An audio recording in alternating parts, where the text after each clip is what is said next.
आजचा special subject ठेवला गेला आहे 5 आज्ञांचं पालन करण्यासाठी हवा दृढ निश्चय.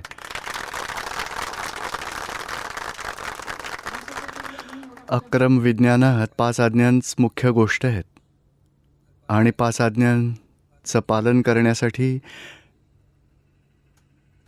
ज्ञान प्राप्तीनंतर 5 आज्ञांमध्येच राहावं असं सगळ्यांना नक्कीच वाटतं बघा. दादाजी हेच सांगतात की त्यासाठी दृढ निश्चय करा. आज्ञा पाळायच्या आहेतच.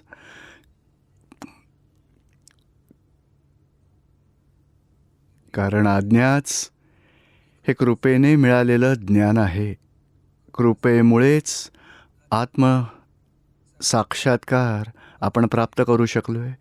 आत्मदृष्टी आपल्याला कृपेमुळेच मिळाली आहे. म्हणून त्याच्या प्रोटेक्शनसाठी 5 आज्ञा आहेत. 5 आज्ञांचं पालन कराल तर जागृतीत राहू शकाल.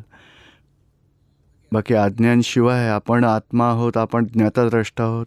फक्त आज्ञांव्यतिरिक्त काहीही सांगितलं तुम्ही तरी ते सगळं बुद्धी पकडून ठेवेल आणि हळूहळू सांसारिक भावनेतच रमेल. आत्मभावात नाही येऊ देणार. आज्ञांच्या आधारेच आपण आत्मरूपात राहू शकतो आणि हळूहळू आत्म्याच्या दशेत उच्च श्रेणीवर चढून पूर्णाहुतीपर्यंत पोहोचू शकतो. म्हणजे 5 आज्ञा हीच मुख्य गोष्ट आहे. आणि दादाजींनी खूपच इझी करून ठेवलं आहे. समजावलं की आचरण आणि समज दोन्हींमध्ये खूपच अंतर आहे. आचरण आजचं जे आपलं आहे ते पूर्वजन्मातली जी आपली समज होती, जे अज्ञान होतं, त्याच्या आधारे आजचं आचरण घडतं आहे. आणि आजच्या आचरणासमोरच आजची समज आपली बदलली आहे. आपल्याला आता आत्मदृष्टी मिळाली. आत्म्याची प्रचिती बसली आहे. आधी देहभाव होता. मीच दीपक आहे, मीच हे केलं, अशी अज्ञान मान्यता होती. देहाचा देहाध्यास झाला होता. त्यातला देहभाव सुटला. नामरूपाने आपण मुक्त झालो आणि आपल्याला भान आलं, प्रतीती बसली, मी शुद्धात्मा स्वतः आहे. पण आता अज्ञानतेमुळे जो काही डिस्चार्ज व्यवहार होतोय त्यात पूर्वामधली अज्ञानता होती. पूर्वातला रॉंग बिलीफ होती. त्यांच्याच आधारे चार्ज केलं होतं मन, वाणी, देहाने. त्याच डिस्चार्ज कर्म होत आहे. आचरण, वाणी आणि विचार सगळे डिस्चार्जमध्ये आहेत. डिस्चार्जमध्ये क्रोधही येतो, मोहही होतो, लोभही वाटेल, विषयविकार होतील, मान येईल, सगळं होणार आहे. तेही समजून घ्यायचं की हा डिस्चार्ज आहे. आणि त्यावेळी आपण जागृती ठेवली पाहिजे. की कोणती जागृती? 5 आज्ञांची जागृती. ही फाईल आहे, समभावाने निकाल करायचा आहे. माझी बायको, माझी मुलं, माझी सासू, माझे सासरे, माझे पती, त्यातले माझे. ड्रॅमॅटिकपणे म्हणायला काही हरकत नाही, पण आपल्या दृष्टिकोनात असायला हवं. रिअलमध्ये शुद्धात्मा आहे, रिलेटिव्हमध्ये ते पती आहे, रिअलमध्ये शुद्धात्मा आहे, रिलेटिव्हमध्ये वाईफ आहे. आणि रिअल शुद्धात्म्याशिवाय जी बायको आहे किंवा नवरा आहे ती फाईल आहे. समभावाने निकाल करायचा. राग द्वेषाविना न ठेवता समभावाने निकाल करा. म्हणून फाईलबाबत ही जागृती ठेवायला हवी. फाईल्सचा समभावाने निकाल करायचा आहे.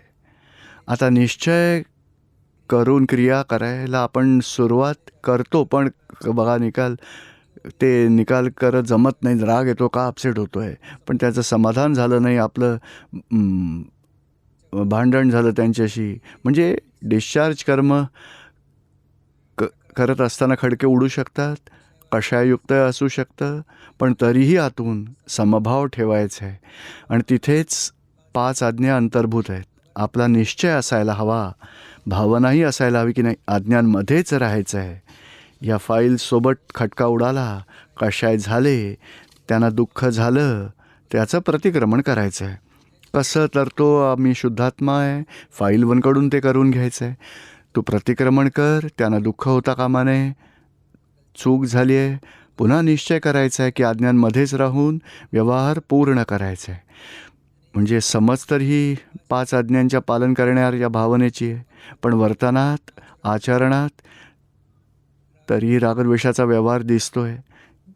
त्याची 100% सुरुवात होईल, नंतर 90%, 80%, 70%, 60%, 50, 40, 30 करत करत 0वरती येईल. त्याप्रमाणे आचरणात बदल नंतर घडेल. आधी समज तरी आपल्याला मिळाली आहे, ती हजर ठेवायची, जागृत राहायचं आहे. 5 आज्ञारूपी समज जागृत ठेवायचे. आणि खरोखर तर आज्ञांप्रमाणे व्यवहार घडायला हवा आहे, तसा तो आता नाही घडणार. त्या आज्ञा नीट समजुतीत उतराव्यात, जागृतीत असाव्यात. व्यवहार चांगला वाईट कसाही घडो, पण जागृती 5 आज्ञांची शाबूत असेल तरी खूप झालं. तोच आपला पुरुषार्थ आहे. ती जागृती ठेवायची आहे. असं का करतोय, हा आपल्याशी असा का वागला, शिवाय वागणारा शुद्धात्मा आहे का? तर नाही. म्हणजे ही प्रकृती जे काही करते ते डिस्चार्ज कर्म आहे, म्हणून त्याला आपण करता का असं तो करतोय मानतो. आणि तिथेच आपण आज्ञामध्ये चूक करतोय. पुन्हा आज्ञा सेट करा. नाही तो तर शुद्धात्मा आहे. चंदूने जे व्यवहार केले आहेत तो डिस्चार्ज आहेत. जाणून बुजून नाही केलं, डिस्चार्ज आहे. आणि डिस्चार्जमध्ये आपण त्यांना दोषी पाहिलं, म्हणूनच त्यांनी दोषी केलं, असं केलं का केलं, त्यात माझा दृष्टिकोन हा चुकीचा आहे. झालं ते व्यवस्थित. ती जागृती ठेवायची. होईल, बुद्धी दाखवेल काही चूक, भला बुरा व्यवहार दोषी दाखवेल बघा, पण त्याचं प्रतिक्रमण करून घ्यायचं आहे. अहंकार आणि बुद्धीला सांगायचं का चुका काढतोस, प्रतिक्रमण कर. आणि आपली भावना अशी की नाही तो शुद्धात्मा आहे आणि प्रकृती व्यवस्थेच्या अधीन आहे. म्हणजे असा प्रत्येक व्यवहार जो सकाळपासून रात्रीपर्यंत घडतो आहे, त्याला आपला निश्चय असाच असायला हवा की मला आज्ञांचं पालन करायचं आहे. फर्स्ट स्टेप आहे की निश्चय, आज्ञांमध्येच राहायचं आहे. थोडं समजून घ्यायचं आहे की कशा प्रकारे आज्ञांचं पालन करायचं आहे. म्हणून 5-10 मिनिटं समजून घ्यायचं की नाही, रिअल पॅकिंगमध्ये, रिअलमध्ये शुद्धात्मा, रिलेटिव्हमध्ये पॅकिंग आहे. या 2 आज्ञांबाबत जागृती ठेवायची आहे. नंतर जो काही व्यवहार घडेल, चांगला वाईट, तर त्यात रिलेटिव्ह व्यवस्थितच्या अधीन आहे. रिअलमध्ये शुद्धात्मा ज्ञाताद्रष्टा आहे, अकर्ता आहे. ज्या कोणी व्यक्ती, संबंधित व्यक्ती भेटतील, नातेवाईक, सगळे सोयरे फाईल आहेत रिअलमध्ये. समभावाने निकाल करायचा आहे. असा निश्चय करायचा की कसं आपल्याला 5 आज्ञांचं पालन करता येईल आणि प्रॅक्टिकली व्यवहार करायची वेळ येईल तेव्हा आज्ञांचा उपयोग करायचा आहे. तरीही त्यात चूकभूल झाली तर आज्ञा पाळणं कशामुळे चुकतं आहे, तर आपल्या कषायांमुळे. मान, मोह, करतेपणा, लोभ, लालसा, साऱ्यांमुळे चूकभूल झाली तर त्यात सुधारणा करायची. 5 आज्ञांनी पुन्हा ते सगळं रिसेट करायचं की असं का घडत आहे, तर पाहायचा तो शुद्धात्मा वेगळा आहे, चंदू वेगळा आहे. चंदूने जे काही केलं ते व्यवस्थेच्या अधीन आहे. चंदू रिअलमध्ये, रिलेटिव्हमध्ये निर्दोष आहे, रिअलमध्ये शुद्धात्मा आहे. आज्ञा सेट केल्या तर आपल्यातल्या कशा भावना संपतील, करतेपणाचा दोषही सुटेल. माझा नवरा माझ्याशी असा का वागला, तर माझी तशी जी काही अपेक्षा होती तो माझा दोष होता. हा नवरा तोही रिलेटिव्हमध्ये, रिअलमध्ये तोही शुद्धात्मा आहे. म्हणून प्रत्येक येणाऱ्या प्रसंगापूर्वी आज्ञा सेट करून जागृती ठेवायची. त्यामुळे हळूहळू व्यवहारही पूर्ण होईल आणि कषाय, मोह असेल, ममता असेल, अहंकार असेल, डिस्चार्जमधले कषाय तेही समाप्त होतील.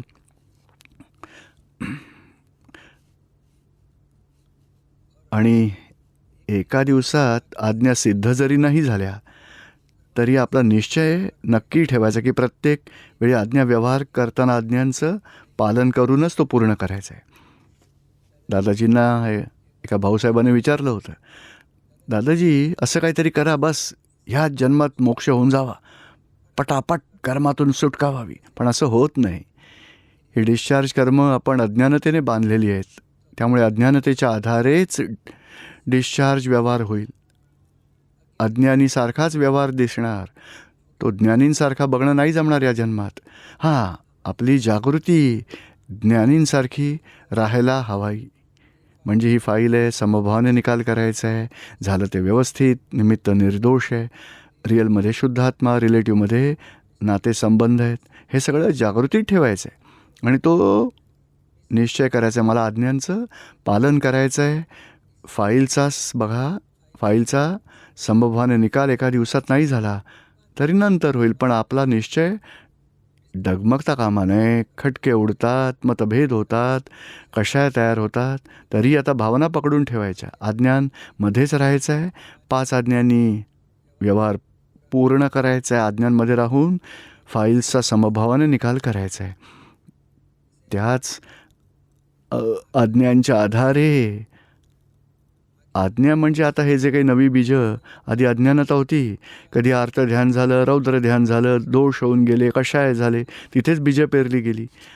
मग आता मी वेगळा झालो आहे आणि प्रकृती, दीपक वेगळा झाला आहे. आता त्यात क्रोध झाला, मोह झाला, मान हवा, विकार वाटले, तरी त्याला बाजूला ठेवायचं आणि 5 आज्ञांमध्ये राहायचं. नाही, ही फाईल आहे, 1चा हिशोब आहे, मी वेगळा आहे. 5 आज्ञा ते नवी बीजं सुधारतात. ते बीज म्हणजे 4 गतींमध्ये भटकायला लावणारं बीज नाही, पण मोक्षमार्गावरून पुढे जाणारं. ज्या अज्ञानतेमुळे मी करता आहे, माझी बायको, माझा नवरा, तसं नाही तर मी शुद्धात्मा आहे, मी अकर्ता आहे, व्हायला लागतं आज्ञापालन केल्याने. मीपणा संपायला लागतो. मी शुद्धात्मा आहे, जागृतीत आपण राहू शकतो. म्हणजे या आज्ञांमुळे नवीन बीज, सांसारिक बंध सुटून जातात आणि मोक्षमार्गावर वरची श्रेणी चढायला आपण सुरुवात करतो. आपल्याकडून स्ट्रॉंग निश्चय असायला हवा, आज्ञांमध्येच राहायचं आहे आणि नियम पाळण्याचा निश्चय केला तर त्या हिशोबाने जागृती राहील. आणि जागृती असल्यामुळे कुठे चूक भूल झाली, कोणते कषाय आले, कुठे कुठे अहंकार निर्माण झाला, कुठे बुद्धी निर्माण झाली, मोह निर्माण झाला, पुन्हा त्यांना आज्ञा पाळून मग नष्ट करत जायचं. म्हणजे आज्ञांमध्ये राहून दादाजी म्हणायचं आहे की आपली अनुभव दशा आहे, आज्ञा आपल्या वर्तनात आहेत, आपल्या समजेत आहेत. हळूहळू जागृती ठेवलीत तर आज्ञांच्या आधारानेच तुम्हीही मोक्षमार्ग पूर्ण करू शकाल. आपण आज्ञांशिवाय सहज आपल्याला आज्ञा वर्तनात आणायचे आहेत, आज्ञांचं पालन करायचं आहे बघा, मग तो रिझल्ट मिळेलच. अंतरंगातून अकषाय दशा, मोक्षमार्गावर निरंतराय दशा, नैसर्गिकपणे म्हणजे आज्ञांचं पालन करूनच ते फळ मिळेल. म्हणजे आज्ञांची कास धरून चालायचं आहे निश्चयाने की नाही, आज्ञांमध्येच राहायचं आहे. काही व्यवहार झाला तर आपल्याकडे आधी अज्ञानतेमुळे बघा अशुभातून शुभाकडे आपण जायचो. नाही, त्यांना दुःख नाही द्यायचं आहे, यांना हे नाही करायचं, आपण पैसा सोडून द्यायचा आहे, भांडण का करायचं, शांती हवी आहे. ते बघा चुकीचं नाही आहे, ते चांगलं आहे, पण आता ते जागृतीपूर्वक करायचं नाही. फाईल आहे, समभावाने निकाल करायचा आहे. हां, बोलाचाली करून बघायचं नसेल व्यवहार सॉल्व्ह होत तरी तो नंतर होईल, पण या फाईलचा मला समभावाने निकाल करायचा आहे. म्हणजे आज्ञांच्या वाक्यामुळे आपल्यात आत्म्याची जागृती राहील आणि मग आज्ञांचं पालन केल्यामुळे सांसारिक बीजं नष्टही होतील. मोक्षमार्गासाठी खूप योग्य अशी बीजं पेरली जातात जी मोक्षमार्गावर पुढे आपल्या कामी येतील. पुढचा जन्म सिमंदर स्वामींच्या शरणी मिळावा आणि मोक्षगतीच्या प्राप्तीची बीजं पेरली जावीत, तर तोच आपला पुरुषार्थ आहे. आज्ञांच्या आधारे संसारातूनही सुटका होईल, पण सांसारिक आपल्या वृत्ती जाणार नाहीत. सांसारिक बीजं 4 गतींमध्ये भटकायची बीजं तरी नाही पेरली जाणार. मोक्षमार्गावर आपला प्रवास चालू राहील. म्हणजे असं जीवनाचं लक्ष ठेवायला हवं. नंतर हळूहळू अनुभव घेत राहायचं, अभ्यास करत राहायचा. दादाजी म्हणतात 9 वेळा गाडीमधून उतरवलं, 9 वेळा पुन्हा बसवलं तरी डिस्टर्ब नाही व्हायचं, कारण व्यवस्थितची आज्ञा मला सिद्ध करायची आहे. उतरवणारासुद्धा निमित्त आहे, व्यवस्थित फाईल 1 उतरवतो आहे, व्यवस्थित बसवतो आहे. मी तर शुद्धात्मा आहे. कधी हा अहंकार बुद्धी डोकं वर काढतात, समोरचा दोषी दिसतो, अहंकाराला भोगवटा यायला लागतो. पुन्हा ज्ञान सेट करा की नाही, फाईलचा हिशोब होता, व्यवस्थित नाही उतरवलं, निमित्त निर्दोष आहे. ज्यांच्याबरोबर वादविवाद होतात, चिकट फाईल, स्टिकी फाईल, तेव्हा समजायचं की खूप आपला रागद्वेष घट्ट झाला होता, म्हणूनच त्यावर उपाय एवढ्या लवकर होत नाही आहे. पण अशावेळी भाव, लोक काय म्हणतात, 2 वेळा ट्राय करतात, मरू दे आता, जे व्हायचं ते होऊ द्या, मी सुद्धा बघून घेईन, तो काय करणार आहे माझं. अहो, 100 वेळा जरी आपल्याला ॲडजस्ट व्हायला लागलं तरी व्हायचं आहे, कारण आपली गरज आहे, मोक्षास जायचं आहे, आपल्याला सुटायचं आहे. आणि समभावाने नाही झाला निकाल, काही खटके उडत राहिले, कशाय झाले, तरी पुन्हा निश्चय करायचा की हे चुकीचं झालं, कशाय झालेत, पूर्वीचा हिशोब चिकट आहे, माफी मागायची, दादा भगवान मला ह्याचा समभावाने निकाल करायचा आहे. जिथे आज्ञा पालनात चूकभूल झाली तिथे दादा भगवानांचं स्मरण करून शक्ती मागायची आहे, प्रतिक्रमण करायचं आहे, पश्चाताप करायचा आहे, पुन्हा तो निश्चय करायचा, आज्ञांमध्ये राहायचं आहे, थोडा अभ्यास करायचा, कशा तऱ्हेने आज्ञांचं पालन होऊ शकेल, त्यासाठी थोडा विज्ञानाचा अभ्यास करायचा आहे. दादाजींच्या वाणीचा अभ्यास केल्यामुळे आज्ञांची तपशील समजून आपल्याला मिळत जाईल आणि हळूहळू परत आज्ञा सेट करत जायच्या आहेत. आज्ञा सेट करत करत करत करेक्टनेस यायला लागतो, कशाय संपायला लागतात, अनुभवाचे अंश वाढत जातात. आपल्याकडे प्रतीती बसले, आता मी शुद्धात्मा आहे, आता अनुभवाची कक्षा वाढेल कशी, 5 आज्ञांची जागृती राहील तेव्हाच. आज्ञांमध्ये राहिल्याने दोष, कशाय, आवरण सुटत जातील आणि अनुभवाचे अंश वाढत जातील. तो पुरुषार्थ आपला आता सुरू झाला आहे.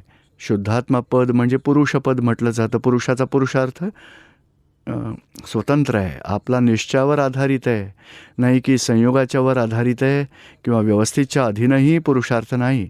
व्यवस्थितच्या अधीन तर रिलेटिव्ह डिस्चार्ज कर्मच फक्त व्यवस्थितच्या अधीन आहे. पुरुषार्थ व्यवस्थेच्या अधीन नाही, ते आपलं निश्चयबळ आहे, आपली जागृती, आपला दृढ निश्चय आहे, तेवढं आपण पुरुषार्थात जास्त राहू शकतो. 5 आज्ञा तोच पुरुषार्थ आहे आणि त्या पुरुषार्थाने शुद्धात्मा पद जे पुरुषपद मिळालं आहे त्यात वाढ होत होत पुरुषोत्तम पदातून परमात्मा पदापर्यंत आपण पोचू शकू. द्वितीयेचा चंद्र उगवला आहे, तृतीया चतुर्थी पौर्णिमेपर्यंत जाण्याचा पुरुषार्थ म्हणजे 5 आज्ञांचं पालन आहे. दादाजी म्हणतात 70% 5 आज्ञांमध्ये राहिलात, एकच अवतार बाकी राहील, इथून महाविद्य क्षेत्र आणि तिथून मुक्ती. पण आज्ञा प्रत्येक वेळी जीवन व्यवहारात वर्तनात उतरतीलच असं नाही आहे. दीपककडून क्रोध झाला, माझ्यात आतून जागृती राहिली, हे दीपककडून झालं आहे, मी वेगळा आहे, मग दीपक हे करायला नको होतं, तुम्ही प्रतिक्रमण करा, त्यालाच पुरुषार्थ म्हटलं जाईल. क्रोध करणं बंद झालं तर आवरणं समाप्त होतील किंवा डिस्चार्ज परमाणू समाप्त झाले तर क्रोध डिस्चार्ज बंद होईल. पण जागृती ती डिस्चार्जच्या अधीन नाही आहे, तो आपला पुरुषार्थ आहे. तटस्थ राहणं हा आपला पुरुषार्थ आहे. रिलेटिव्ह रिअलला वेगळं ठेवणं त्या आपल्या प्रथम 2 आज्ञा आहेत. मग ही आज्ञा वापरायची की चूक झाली आहे, आपण इतरांना क्रोधाने दुःख दिलं आहे, आपण प्रतिक्रमण करायचं आहे, मी वेगळा आहे, करविता वेगळा आहे. आज्ञांची ही अशी समज ठेवायची आहे, जागृती ठेवायची. आचरणात तर जुनी डिस्चार्ज कर्म येतीलच. मोह झाला, विकारी भाव झाला, चला प्रतिक्रमण करा, हे चुकीचं आहे, असं व्हायला नको होतं. ती जागृती, तोच पुरुषार्थ हळूहळू आचरणामुळे बघा एक एक आवरण कमी होत जाईल. बघा कांद्यावर कशी आवरणं असतात, बघा एक एक पदर त्यातला बाजूला होतो, तसंच आवरण सुटून जाईल, शेवटी नष्ट होईल दोष. म्हणजे हे दोष सगळे एका दिवसात नष्ट नाही होणार, पण आपला पुरुषार्थ हाच आहे की हे उदयाला आला आहे, ह्याला वेगळं ठेवायचं, हे व्हायला नको आहे, प्रतिक्रमण करणं. पश्चाताप केलं तर आवरण मग गळून पडेल. एखाद्या दोषामुळे 500 आवरणं येतील, एखाद्या दोषाचे 1000 पडतील, एखाद्याची 5000 पडतील, 50,000ही पडू शकतात, लाखही येऊ शकतात. पण आता वेळ जाईल, पण नवे दोष वाढणारही नाहीत, जुने दोष फळ देऊन समाप्त होत आहेत. फळं जेव्हा येतात तेव्हा या 5 आज्ञांची जागृती ठेवायची.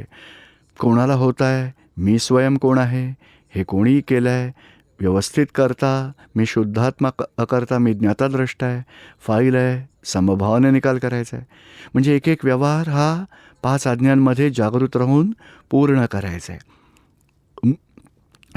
रोज सकाळी निश्चयसुद्धा करायचा आहे, 5 आज्ञांमध्ये राहायचं आहे.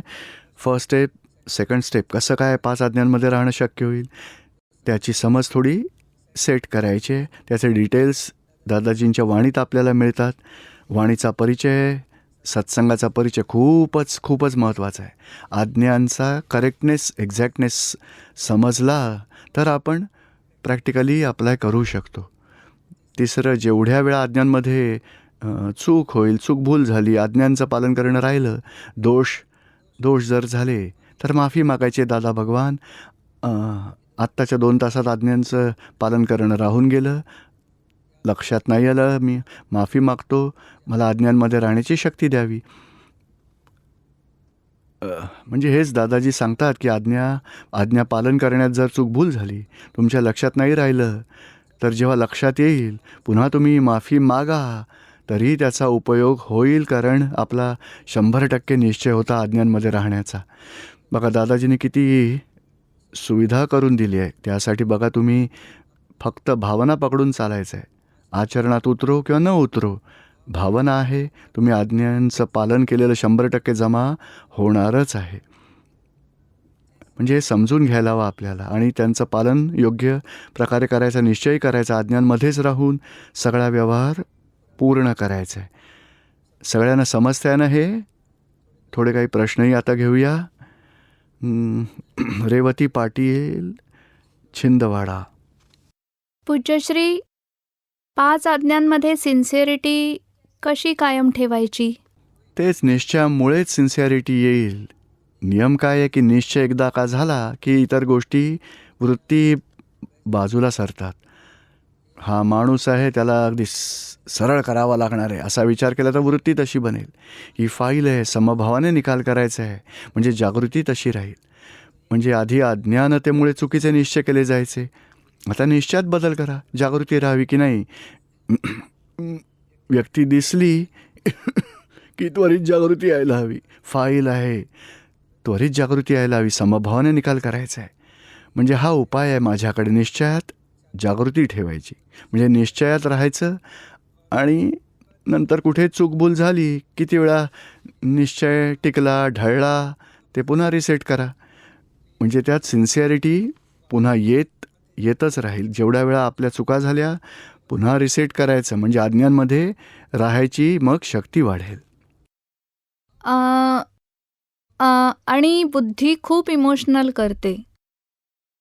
ती तर करेलच. आपल्याला बुद्धीचं ऐकायचं का प्रज्ञेचं ऐकायचं आहे? आपण निश्चयी राहायचं आहे. प्रज्ञेचं. आपली मैत्रीण म्हणेल चला फिरायला जाऊया, मग मम्मी म्हणेल नाही अभ्यास कर, घरातच राहा. तेव्हा आपल्याला मग निश्चय करावा लागेल, मम्मीचं ऐकायचं की मित्रेचं ऐकायचं आहे. तसं जिथे बुद्धी सांगेल असं कर, सरळ कर त्याला, मग आपल्याला फाईल वाढवायच्या नाही, सुटायचं आहे. ती प्रज्ञा सुचवेल तेव्हा प्रज्ञेचं ऐकायचं. त्यामुळे स्थिरता राहील, व्यवहारसुद्धा पूर्ण होईल आणि आपलं तर काही हिशोबाशिवाय होणारच नाही आहे. म्हणजे हिशोबाशिवाय काहीच कमी जास्त होणार नाही आहे, तर मग व्यवहार का आपण ज्ञातात राहून मग पूर्ण नाही करायचा? समजलं का आता तुम्हाला? जय सच्चिदानंद.